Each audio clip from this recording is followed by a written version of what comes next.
बहुत ही सिंपल तरीका बता रहा हूं। एक औरत अगर जन्नत में जाना चाहती है, बहुत ही सिंपल तरीका बता रहा हूं, सिर्फ 4 काम एक औरत कर ले जन्नत में चली जाएगी।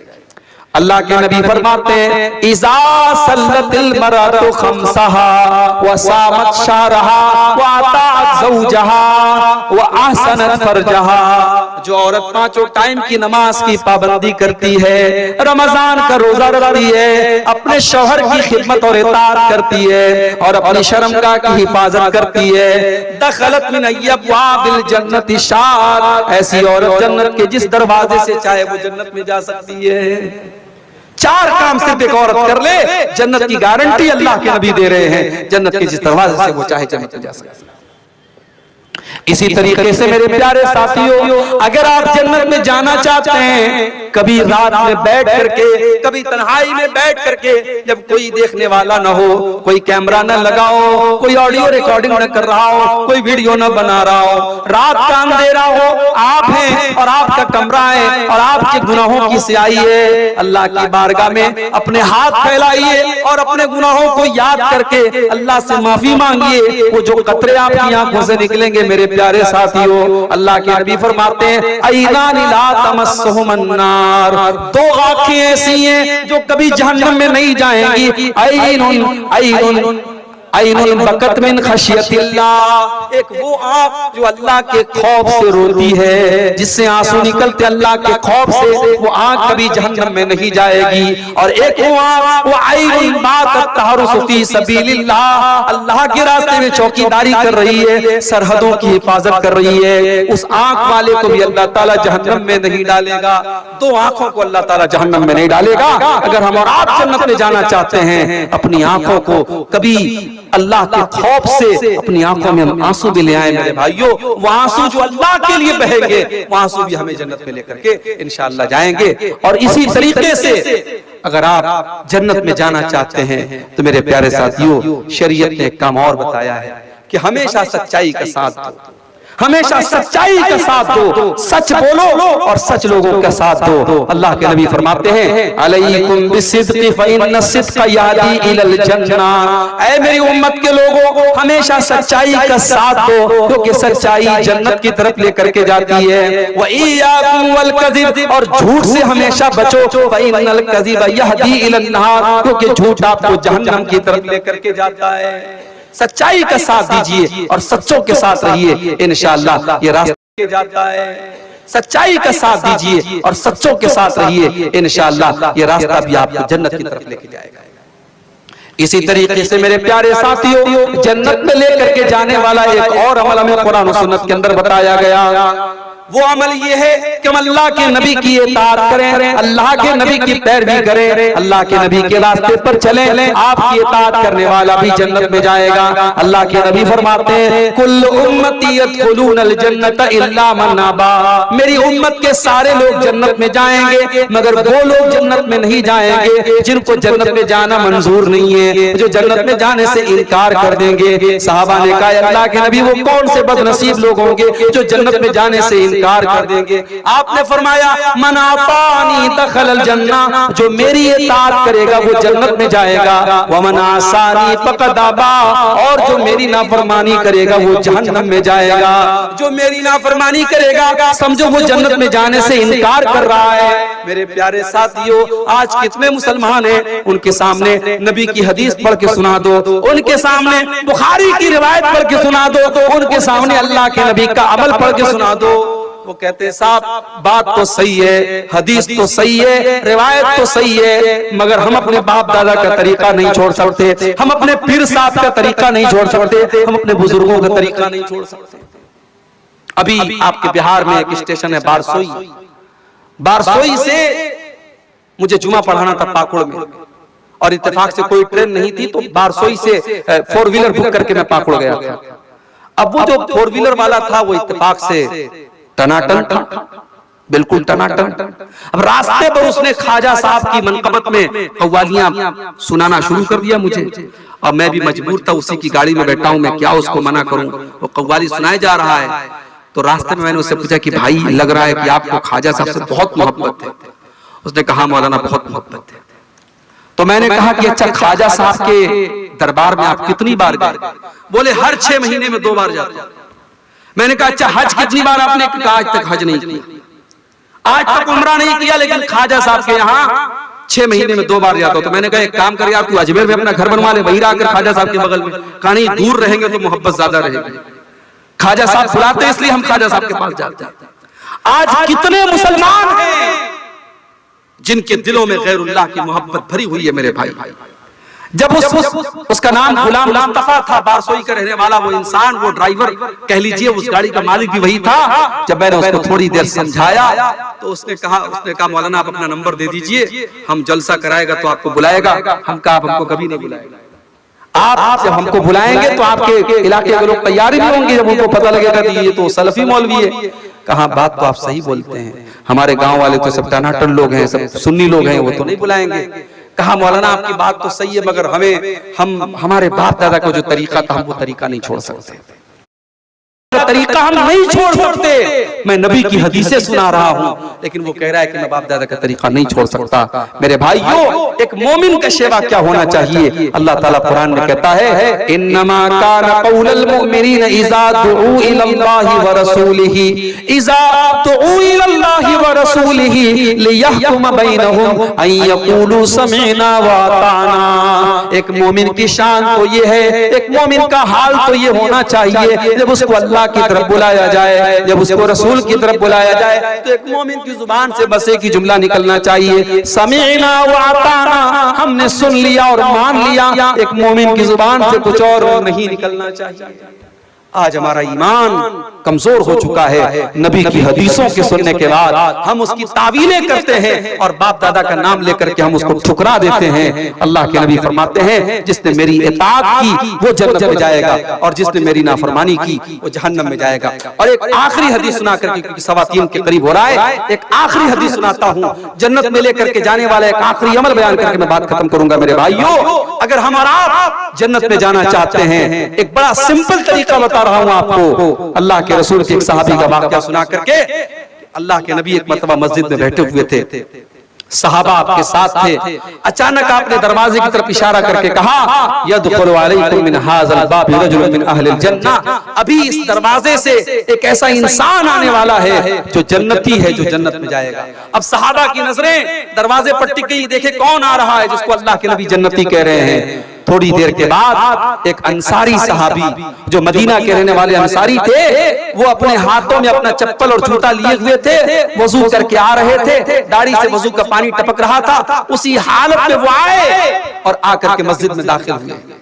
दूसरा दिन फिर आया, फिर अल्लाह के नबी ने कहा इस दरवाजे से एक जन्नती आने वाला है। फिर सहाबा ने अपनी नजरें दरवाजे की तरफ टिका दी, फिर वही सहाबी उसी हालत में वजू करके आ रहे हैं, दाढ़ी से वजू का पानी टपक रहा है, हाथों में जूता चप्पल लिए हुए हैं। 3 दिन तक लगातार ऐसा होता है। जब 3 दिन तक लगातार ऐसा होता है तो तीसरे दिन एक सहाबी जिनका नाम अब्दुल्ला बिन अम्र बिन आस था, उन्होंने कहा कि मैंने दिल में सोच लिया कि अब मैं पता लगा के रहूंगा कि ये सहाबी, ये अंसारी सहाबी ऐसा कौन सा अमल करते हैं कि अल्लाह के नबी 3 दिन तक लगातार इनको जन्नती कह रहे हैं। हजरत अब्दुल्ला कहते हैं मैं पीछे पीछे अंसारी के घर गया। जब अंसारी सहाबी अपने घर के दरवाजे में दाखिल होने लगे, मैंने कहा अस्सलाम वालेकुम। कहा भाई साहब वालेकुम अस्सलाम, क्या बात है? कहा मेरे बाप से झगड़ा हो गया है, मेरे बाप से कुछ इख्तिलाफ हो गया है और मैंने कसम खा ली है कि मैं 3 दिन तक अपने बाप के घर में नहीं जाऊंगा। ऐ मेरे भाई, मैं 3 दिन तक आपके घर में मेहमान बन करके रहना चाहता हूं, कि आप तैयार हैं? अंसारी साहबी ने कहा कोई बात नहीं, आप 3 दिन तक मेरे घर में रह सकते हैं। देखिए फिर वही बात आई, सहाबा का दिल बहुत बड़ा था। सहाबी ने एक बार भी अपनी बीवी से मशवरा नहीं किया, अपने घर पता लगाने नहीं गए खाना है कि नहीं, पानी है कि नहीं। कहा ठीक है आप 3 दिन तक मेरे घर में मेहमान बन के रह सकते हैं। अब हजरत अब्दुल्ला बिन अम्र कहते हैं मेरा मकसद ये था कि मैं देखूं कि वो अंसारी सहाबी ऐसा कौन सा अमल करते हैं कि अल्लाह के नबी उनको 3 दिन तक लगातार जन्नती कह रहे हैं। हजरत अब्दुल्ला कहते हैं मैं 3 दिन तक अंसारी सहाबी के मकान में रहा, उनकी एक एक हरकत पर मैंने नजर रखी, मुझे कोई खास अमल उनका नजर ना आया। जैसे हम नमाज पढ़ते थे वो भी नमाज पढ़ते थे, जैसे हम इबादत करते थे वो भी करते थे। वो तो मजदूरी का काम करते थे, मेहनत का काम करते थे। वो जब रात में आते थे तो तहज्जुद की नमाज भी नहीं पढ़ते थे। रात में जब बिस्तर पे सो जाते थे तो फजर में उठा करते थे। हाँ, रात में अगर नींद खुलती थी तो सुभान अल्लाह पढ़ लिया करते थे, अल्हम्दुलिल्लाह पढ़ लिया करते थे, अल्लाहू अकबर पढ़ लिया करते थे, अल्लाह की तस्बीह बयान कर लिया करते थे। कहा कि जब 3 दिन गुजर गया, मैंने कहा मेरे अंसारी भाई, मैंने आपसे बहाना किया था, न मेरे बाप से कोई झगड़ा हुआ है, न मैंने कोई कसम खाई थी। मैं दरअसल ये देखना चाहता था, अल्लाह के प्यारे नबी ने 3 दिन तक लगातार आपको जन्नती कहा था, मैं देखना चाहता था ऐसा कौन सा अमल आप करते हैं कि अल्लाह के नबी ने आपको 3 दिन तक लगातार जन्नती कहा है। मेरे प्यारे साथियों, अंसारी सहाबी का जवाब सुनो और जरा अपने सीने पर हाथ रख के सोचो, क्या ये चीज आज हमारे अंदर मौजूद है?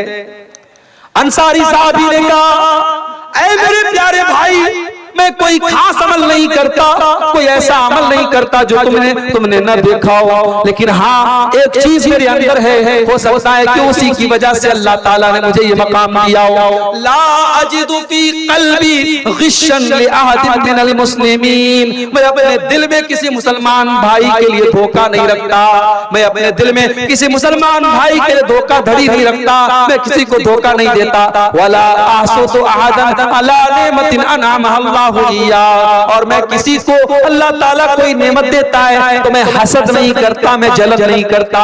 मेरे दिल में न हसद है, न कीना है, न कपट है। हो सकता है इसी की वजह से ये मकाम मिला हो। हजरत अब्दुल्ला ने कहा इसी की वजह से तुमको ये मकाम मिला है। मेरे प्यारे साथियों, जन्नत में जाना है, अपने दिल को कीनों से पाक करो, अपने दिल को कपट से पाक करो, अपने दिल को हसद से पाक करो। आज भाई भाई से हसद कर रहा है, पड़ोसी पड़ोसी से हसद कर रहा है, रिश्तेदार से हसद कर रहा है। किसी ने दौलत ज्यादा कमा ली, उसकी दौलत देख करके हसद, किसी ने ज्यादा नाम कमा लिया, उसका नाम देख करके हसद, किसी ने अच्छा मकान बना लिया, उसका मकान देख करके हसद। मेरे भाई हसद मत करो, अल्लाह तेरे मुकद्दर में जो है वो तुझे मिल करके रहेगा, उसके मुकद्दर में जो है वो उसे मिल करके रहेगा। आपके हसद करने से आपका नुकसान है, उसका कोई नुकसान नहीं है। मेरे प्यारे साथियों, ये चीज भी अगर अपने अंदर हम पैदा कर लें, अपने दिल को पाक और साफ कर लें, तो इंशाअल्लाह जन्नत में लेकर के जाने वाली ये चीज भी है जो हमें जन्नत में लेकर के जाएंगी। जाहिर है बहुत सारी चीजें हैं, हम कुछ चुनिंदा चीजें आपके सामने बयान करें। इसके पहले कि हम उन अमाल को बयान करें, उन चीजों को बयान करें जो हमें जन्नत में लेके जाती है, पहले हम ये समझ लेते हैं कि जन्नत है क्या।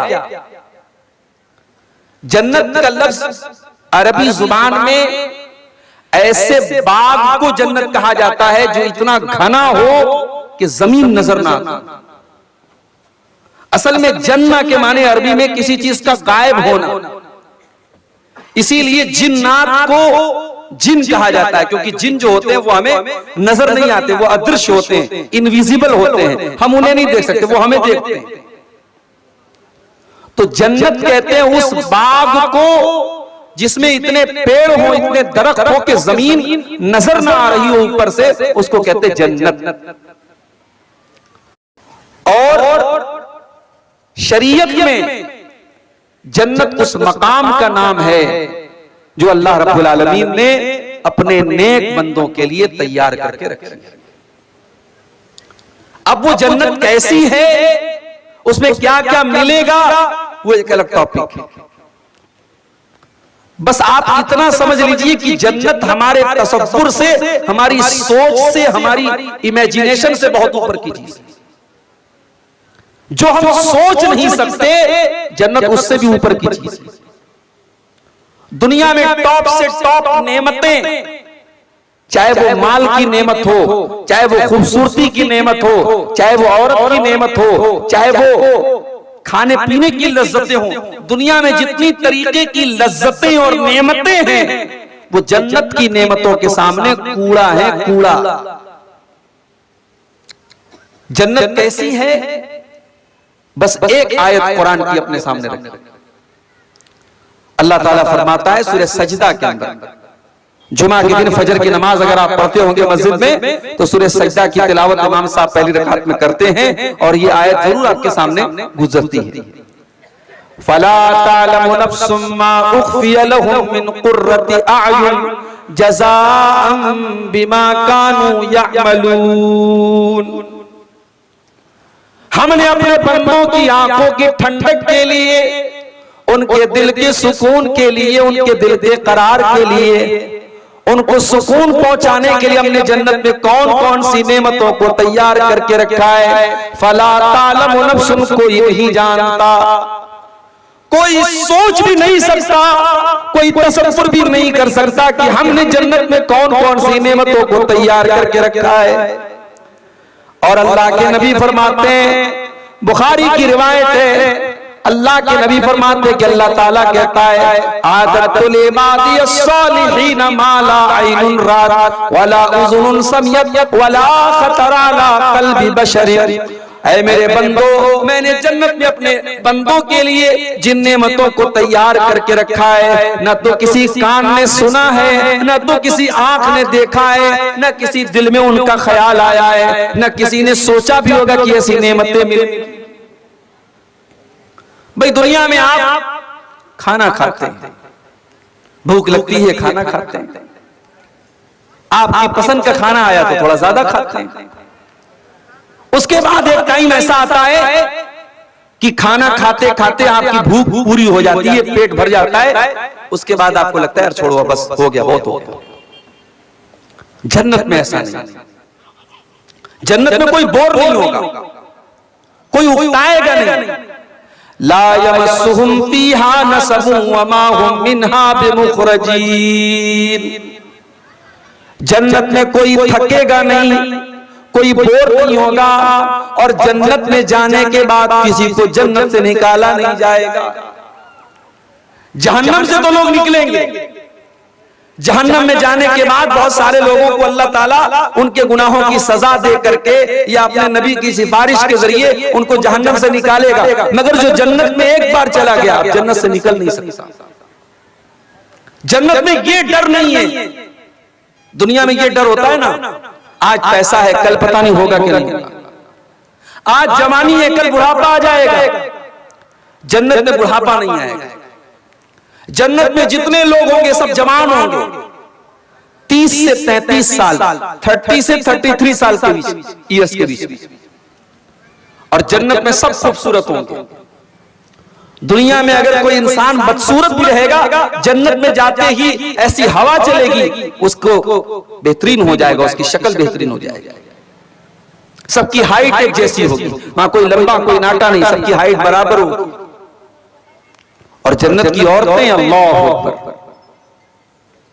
अल्लाह ने फरमाया सूरह रहमान के अंदर, फीहिन्ना कासिरातुत तर्फ़ लम यतमिसहुन्ना इंसुन क़ब्लहुम वला जान। जन्नत में जो हूरें होंगी वो नजरों को झुकाने वाली होगी, इतनी पाकीज़ा होंगी, उनको किसी इंसान ने कभी हाथ नहीं लगाया होगा, किसी जिन्नात ने कभी उनको हाथ न लगाया होगा।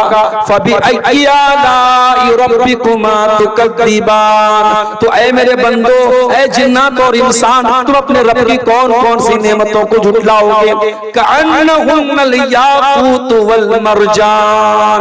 वो जन्नत की औरतें इतनी सुंदर होंगी, इतनी खूबसूरत होंगी, जैसे समुंदर के अंदर से निकलने वाला सीप होता है, जैसे समुंदर के अंदर से निकलने वाला मोती होता है। समुंदर के अंदर से जो मोती निकलता है वो प्योर होता है, वो शुद्ध होता है, असली होता है। जन्नत की औरतें बिल्कुल प्योर होंगी, वो अनटच्ड होंगी, उनको किसी ने टच भी नहीं किया होगा।